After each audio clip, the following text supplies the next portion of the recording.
Good morning. It's 7:24 on this Tuesday morning. We're following some breaking news. There has been multiple explosions in a building near Phoenix Sky Harbor. Huge black smoke is billowing right now from the building near 24th Street and Jefferson. Chris Sarapsky just arrived at the scene. He's live for us right now. Chris, huge black smoke is right. We can see it there behind you. We can see the flames behind you. What can you tell us about what's happening out there? Well, giant fire, obviously. We saw it from the freeway coming west on the I-10. We pulled off to see what it was, and it turned out that it appears to be some sort of fuel tanks and or boiler room in the back of a hotel that is on fire. This plume of smoke filling the skies near Sky Harbor right now. It's about a half-mile north of the airport.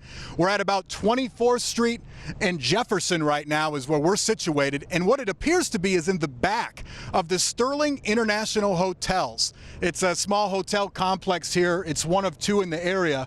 There's a Motel 6 about 2 buildings adjacent to the south of it. And since we've been here, we've heard 6, 7, 8 explosions, making us cringe a little bit and get behind the truck. We wanted to park a safe distance away to make sure that we weren't in any danger. But one other thing we really wanted to do was make sure there was nobody in that hotel that was in danger, because what we've been seeing is the fire has been spreading. Oh, there's another explosion. If you just heard that on our microphone, you see more flames that are growing right now in size. But it appears that the fire is starting to grow to the east a little bit, towards the hotel or onto the back side of the hotel. I don't have the vantage point from Sky 12, so I can't see exactly where it is anywhere west of the flames or the hotel right now, but I can tell you that the fire is still growing. It looks like fire crews have a ladder up.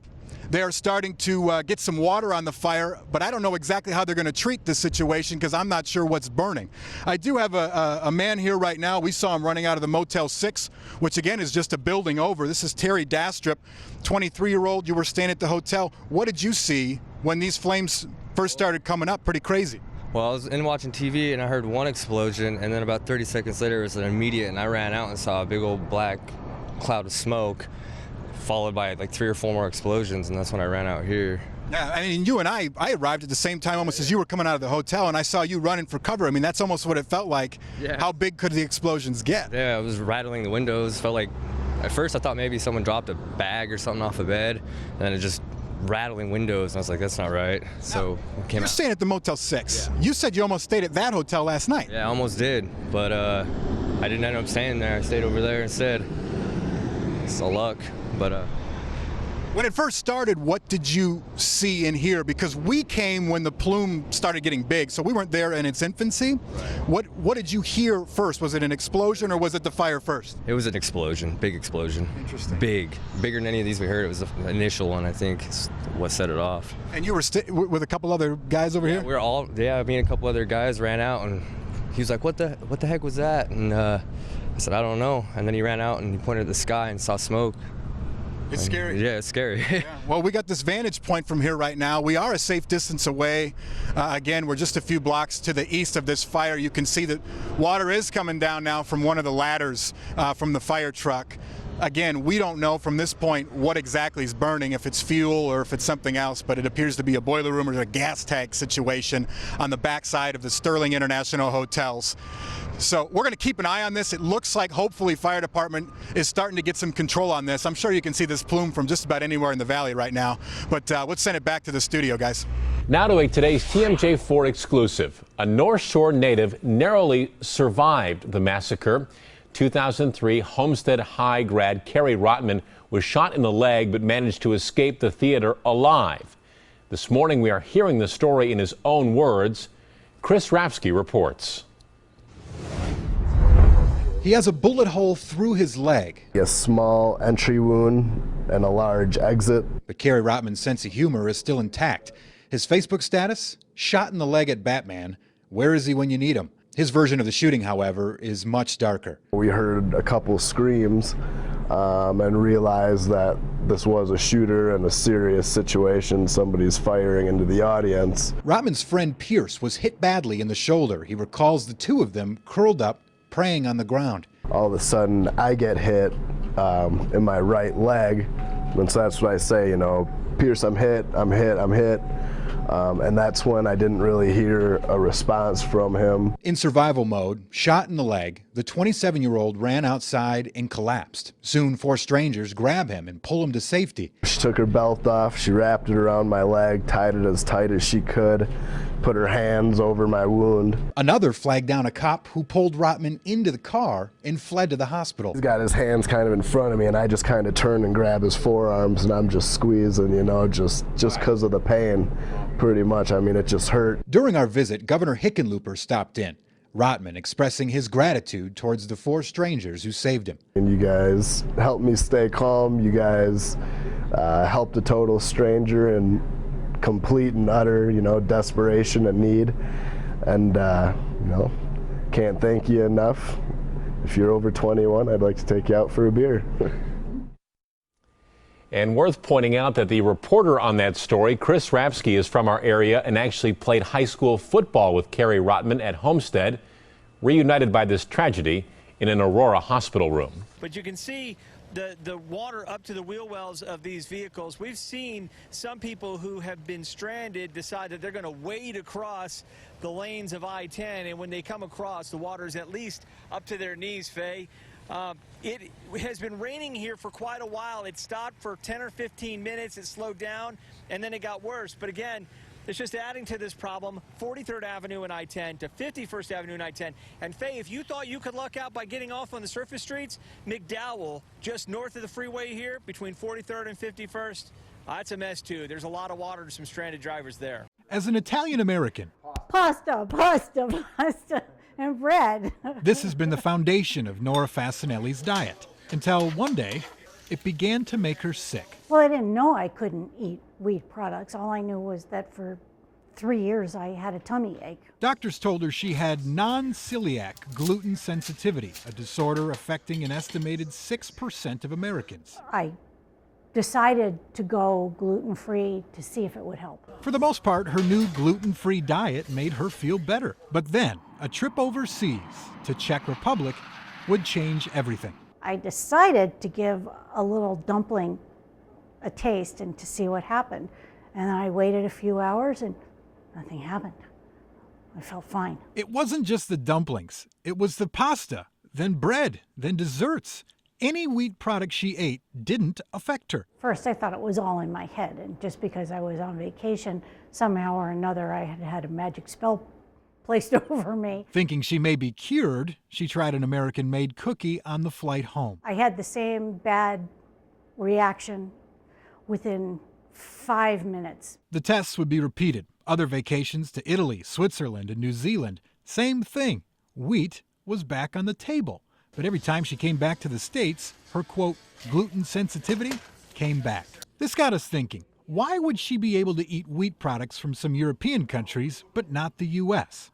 We decided to test for ourselves the amount of gluten in various wheat products. We sampled domestic gold medal flour, local organic flour, and flour processed and imported from Italy. We also bagged up 5 ounces of domestic and imported pasta. Now that we've weighed it all out, we're going to send these products off to the lab, get them tested, find out what's really inside. The results showed of the 4 flours tested, the one imported from Italy, the one Nora has no problems eating, actually had the most gluten content. The 2 dried pastas tested have almost the same amounts of gluten. Again, one she can eat, the other she cannot. So is it really gluten that was making Nora sick? I'm Steve. Hi, Steve. Steve Sossaman, McQueen Creek organic wheat farmer, says no. As our society progresses, if you want to call it that, we sped up the way we feed ourselves. He says the way we farm and mill wheat has dramatically changed since World War II. Housewife says, I want perfectly white flour because I want a perfectly white cake and I want perfectly white bread. So, okay, man, we'll give that to you. And then, oh, by the way, we need thousands of loaves a day. So we're going to ramp up production, we're going to make this really quick, and then get it out there, and it's all about how pretty it looks. Sossaman's ancient or unmodified grain called white Sonoran wheat is taken after harvest here to Hayden Flour Mill, where it's turned into various flours the old-fashioned way. Stone Mill, our record high temperature has been 104 degrees, so we know that our flour is preserved. All the nutrients is still there.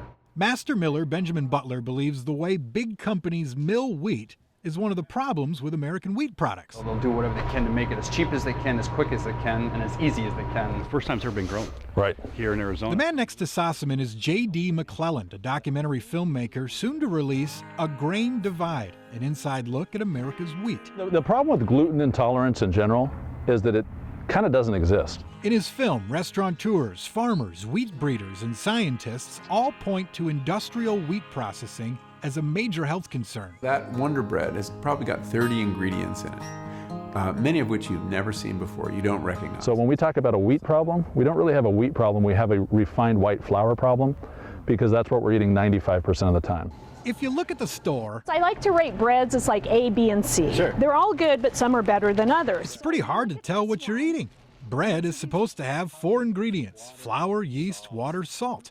How could that possibly be bad for you? When did we become a world where it was okay to leave bread on the countertop for a month and not have it go bad? That's because most breads have this. Calcium propionate. Or this. Triticale. Could it be possible that gluten is getting a bad rap here? Anyone who says that gluten is bad for everybody is very much overstating the facts and the science. Renowned Mayo Clinic gastroenterologist Dr. Joseph Murray, author of the new book Mayo Clinic Going Gluten-Free, says they're not really sure that gluten is the problem for people diagnosed as gluten sensitive. Some would say we should use the term non-celiac wheat sensitivity, because it may well be other components of the wheat other than gluten. According to the National Foundation for Celiac Awareness, quote, new research suggests that gluten alone may not be responsible for the symptoms produced by the condition currently called gluten sensitivity. Whatever the real problem is has yet to be unveiled by science. For Nora, trial and error. I'd like to say it was Sherlock Holmes, but it was more like Nancy Drew. Has her eating again what she grew up loving. Chris Arapsky, 12 News. Good morning, Chris. Hey, good morning, Faye. You know, the big players in the mural game across the country, you think of Los Angeles, San Francisco, Philadelphia certainly has beautiful murals, but look at these. Phoenix is coming into the game. They're growing into this mural culture. So we wanted to go behind the scenes and take a look at the spray paint culture that is Phoenix.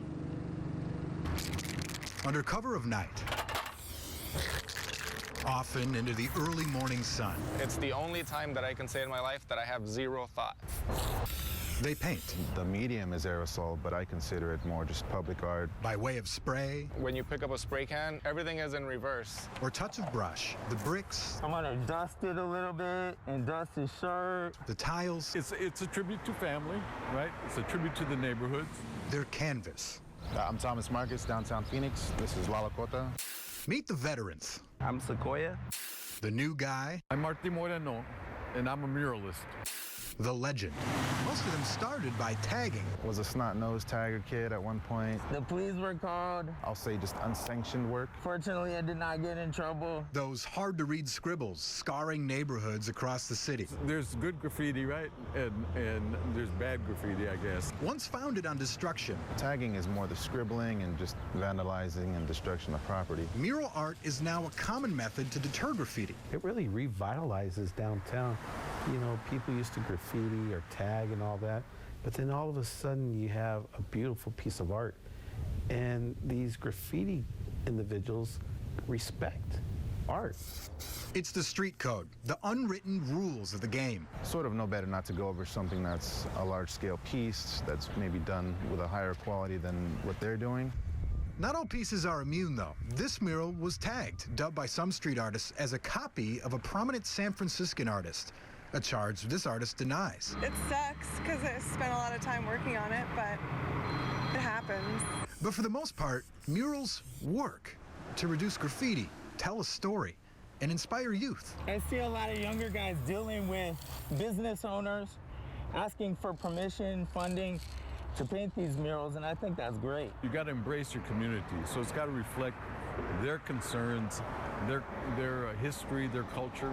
And the foundation of graffiti, signature, is still there, no longer a blemish, but rather punctuation on a modern-day Metro masterpiece. Nice job, man. So one of the guys in that piece, Lalo Kato, did this mural here, and it looks like one thing from wide away, but come closer and you could see the detail on this thing. I mean, look at the bumpers on the cars. This is the desert landscape here. You have the red and the yellow that symbolizes the Arizona state flag. And then if you look at the Phoenix skyline here, this is something, a signature of theirs.